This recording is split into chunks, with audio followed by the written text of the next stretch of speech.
Workplaces are meant to be safe, but sometimes routine jobs turn deadly in seconds. From factories to construction sites, these are real stories of workers who faced accidents no one could predict. Brace yourself for the most disturbing workplace deaths ever recorded.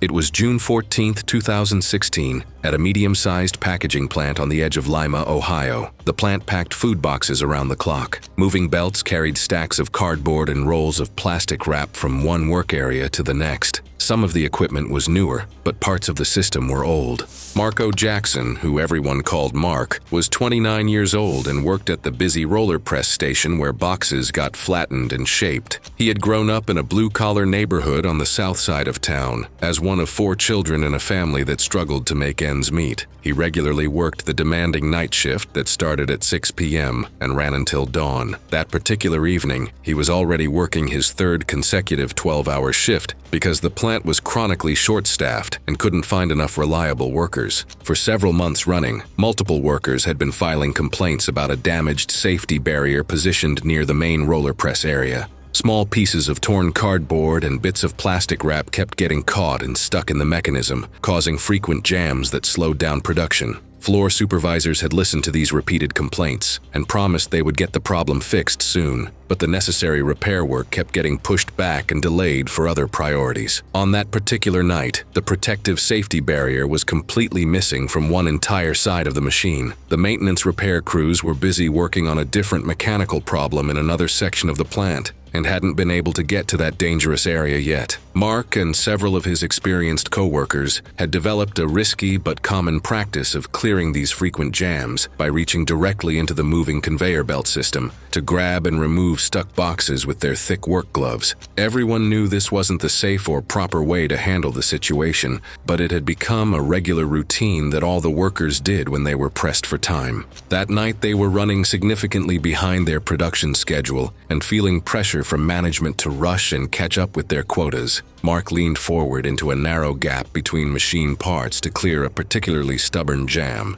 that was backing up the entire line. Tina, who worked at the quality control station positioned nearby, immediately noticed the serious danger developing and shouted loudly for someone to hit the emergency stop button and shut down the belt system. Unfortunately, the main stop button was located far away from the work area, and the control switches were locked in a metal box to prevent accidental shutdowns. As Mark reached deeper into the mechanism to grab the stuck materials, the powerful roller suddenly grabbed onto his thick work glove and began pulling him steadily toward the dangerous moving parts of the machine.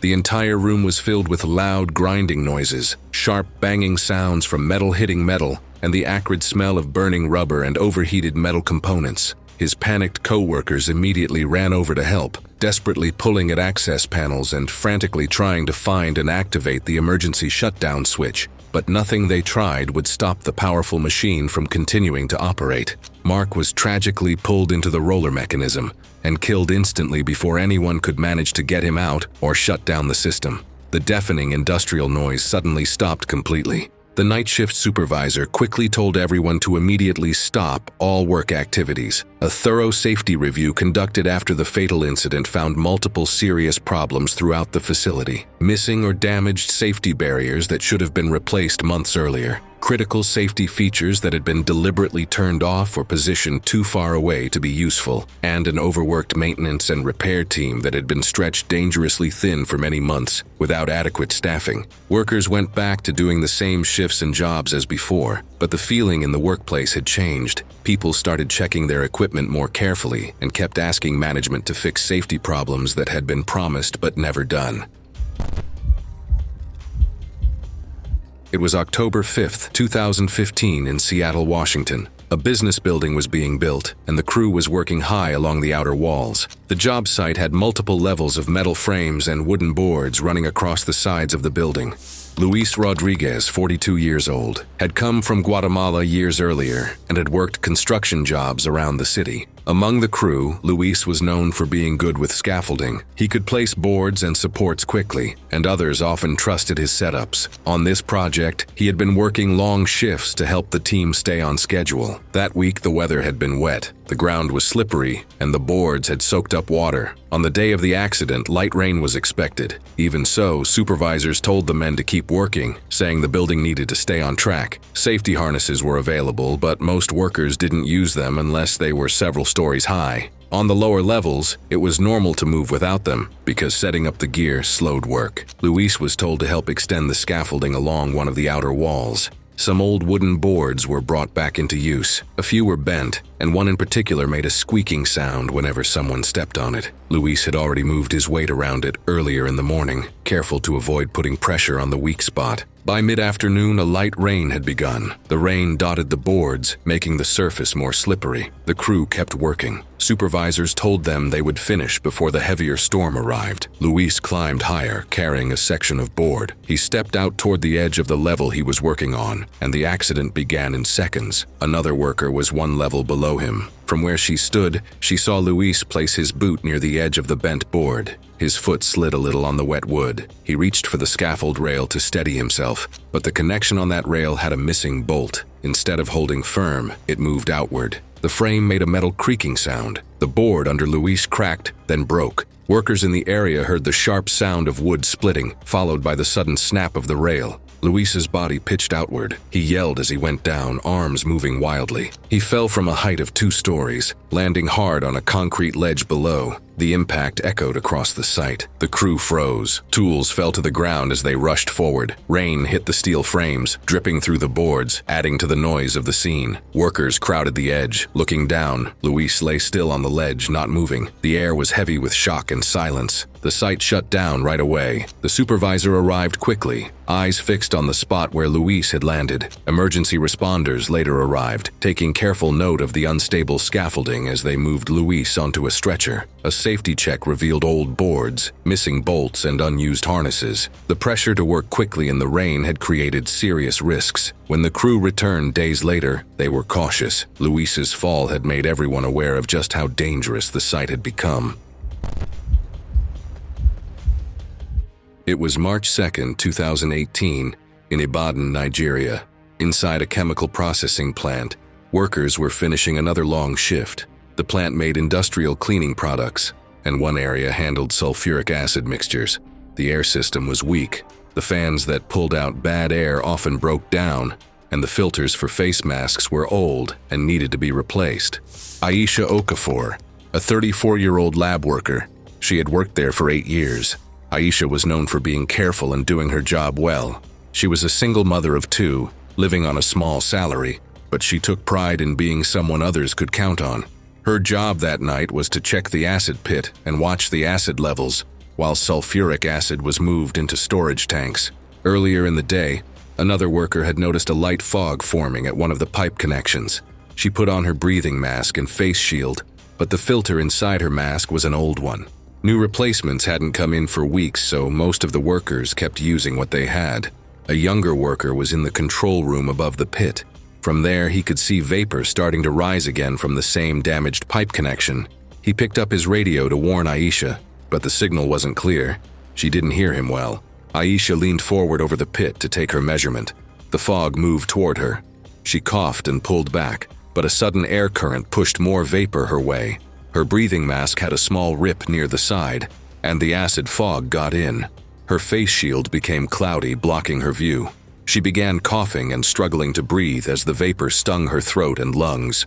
The worker yelled from above, then ran down the metal stairs. The hissing sound of gas escaping filled the room. The fan overhead made noise and then shut off with a click.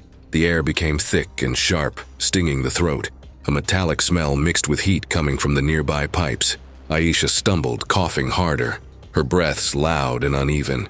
She tried to move toward cleaner air, but, weakened by the vapor, fell against the safety rail and then slid to the floor.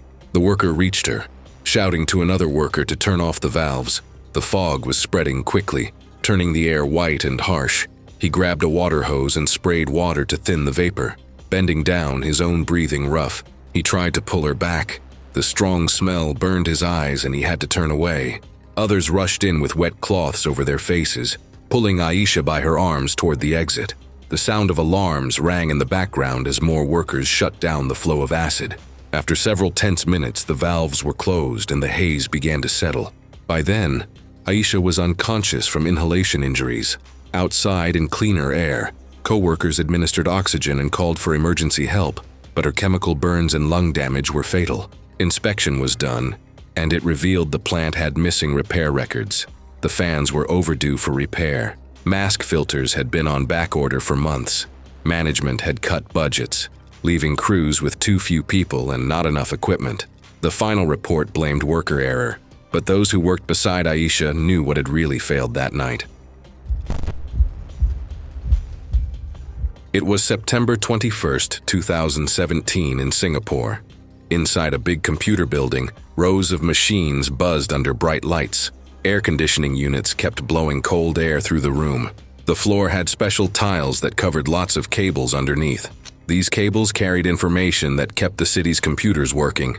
One backup power machine was being fixed, so they had planned to turn off some electricity. But when a cooling fan broke down, the team decided to move live electrical cables by hand instead of waiting. Vikram Sales was 25 years old and learning to be an electrician. He lived in an apartment with roommates and sent some of his pay to help his parents back home. He worked hard and was careful with his job. He had already passed his tests and had been learning electrical work for 2 years. The other workers knew him as someone who followed the rules. But even careful workers can make mistakes when the right steps are not followed. Earlier that week, another worker had said he saw sparks coming from one cable. The bosses said it was not important and could wait. Now Vikram was lifting up a floor tile to reach that same area. Singapore's sticky, wet air had made his work gloves damp. Several cables had old covering that was falling apart because of wetness and age. He grabbed a cable with one hand while putting his foot on a metal frame and reached for a connector. Rina was an older worker who knew more about the job. She was watching from nearby. She yelled out to warn him. Sparks jumped from the bare copper wire, and electricity shot across the cable. Vikram could not move as the electric current went through his body. Rina grabbed a safe tool and tried to push him away, but the electricity jumped to another cable nearby. Vikram screamed, and the sound echoed off the walls as Rina jumped back to protect herself from the heat and light. The sound traveled down the hallway. The servers kept buzzing, some front panel lights blinking warnings. The smell of burning wire insulation filled the air. One last bright flash jumped across the cables, and then everything went silent. Vikram collapsed to the floor, motionless. His gloves were scorched, and the exposed cable beneath him had burned. The room was heavy with smoke and the metallic odor of burned wires. Rina crouched beside him, turned him over, and pressed her hand to his neck. There was no pulse. The data center shut down the circuit minutes later. The staff gathered in shock, looking over the scorched patch of flooring. Later reports documented that no live work permit had been issued that day. Maintenance logs showed ignored warnings about aging cables and frayed insulation. No senior supervisor had been present during the rerouting. Among workers, the whispers were quiet but steady. This was not the first near miss, and likely would not be the last. It was September 9th, 2017, in Charleston, South Carolina. The city was getting ready for a big hurricane that was coming. The winds were going to get very strong, and the warehouses were hurrying to fix things at the last minute. Samuel Collins. Everyone called him Sam. He was 51 years old and worked at a warehouse fixing things and keeping the building in good shape. Sam had been doing this job for 15 years. His work included checking the roof, air vents, and making sure the whole building was okay. Sam was always careful with his work, but the warehouse had tight schedules. Getting ready for the storm meant they had to work really fast. That morning, Sam and a small group of workers had to make the roof panels secure. They had screws, metal brackets, and ladders to use, but they did not have scaffolding or safety ropes. The roof had many big metal sheets that overlapped each other like shingles on a house. Some of the sheets were already slightly bent. Others could be lifted if the wind got underneath them. The workers split into pairs and helped each other by passing tools and panels back and forth as they moved across the slanted roof. Sam worked with Mike, who was newer, and still learning how to secure the panels properly. They had to work together very closely to make sure there were no gaps between the metal sheets. When they tried to lift one long panel into the right place, their timing got mixed up. Sam pushed from his side while Mike tried to line up the other side. For just a second, the panel caught unevenly on the roof frame underneath. A small gap opened up, and the wind that was already getting stronger caught the edge of the panel. Karen worked in shipping and had an office right next to the warehouse. She was watching from her window and saw the panel tilt up and lift slightly before Sam could do anything about it. He stepped backward to try to fix it, but the panel flipped over suddenly. It hit his leg and knocked him off balance. Sam stumbled, and before he could get his balance back, he fell through an opening in the roof where some of the floorboards were missing. He dropped about 15 feet down to the concrete floor below. The metal panel came down after him and covered up the opening above. The sounds occurred immediately and were extremely harsh.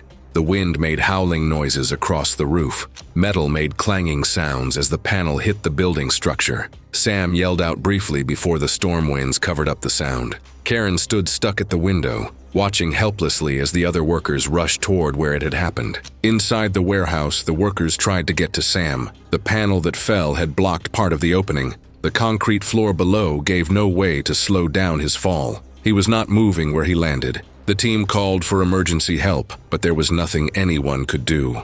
Sam had been hurt too badly from hitting the ground and died from his injuries.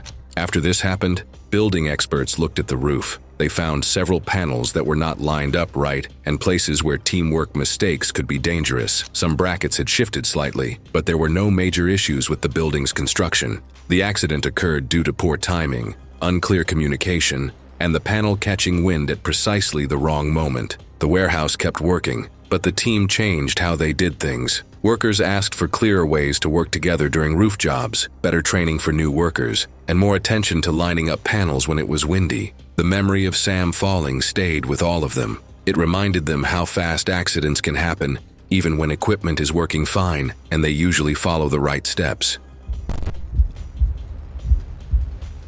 It was August 12, 2016, in Bilbao, Spain. The steel factory was running at full speed that day. Metal beams and heavy steel coil moved constantly across the work floor. Forklifts rumbled up and down the narrow walkways between machines. Big cranes hanging from the ceiling lifted and carried huge steel coil from one place to another. Every time a heavy load passed by, the concrete floor vibrated under workers' feet. Isabel Vega had been part of this industrial world for 10 years. At 38 years old, she had earned respect as one of the most reliable forklift operators on the entire floor. When supervisors needed to train new workers, they would point to Isabel as an example of how to do the job right.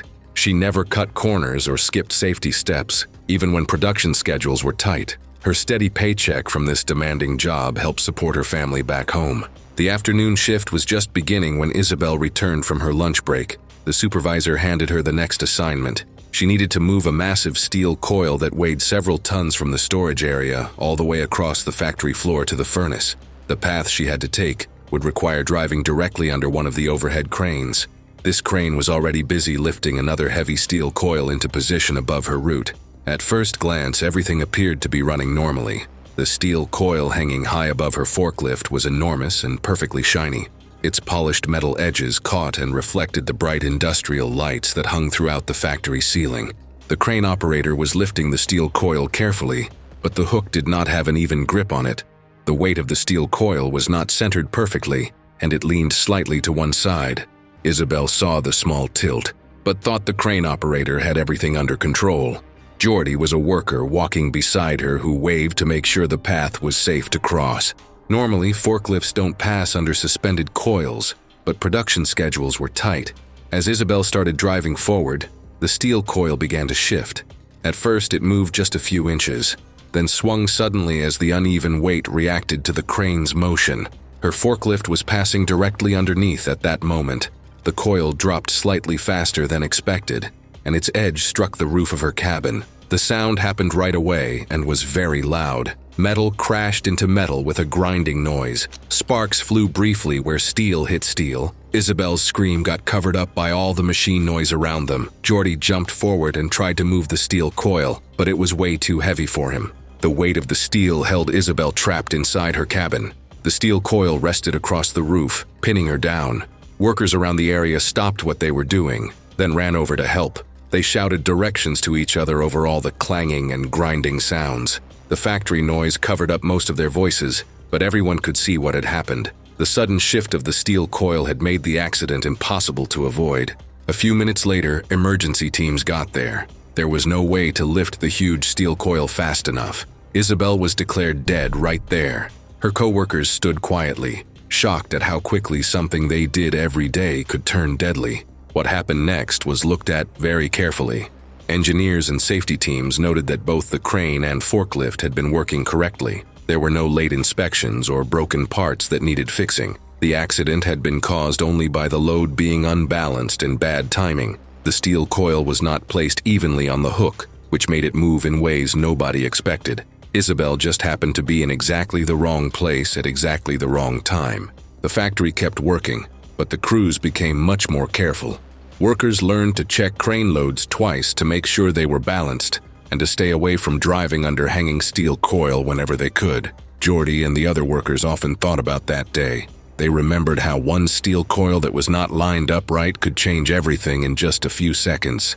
Thanks for watching, but remember, every move, every choice has consequences. The next story is waiting on the end screen. Click it.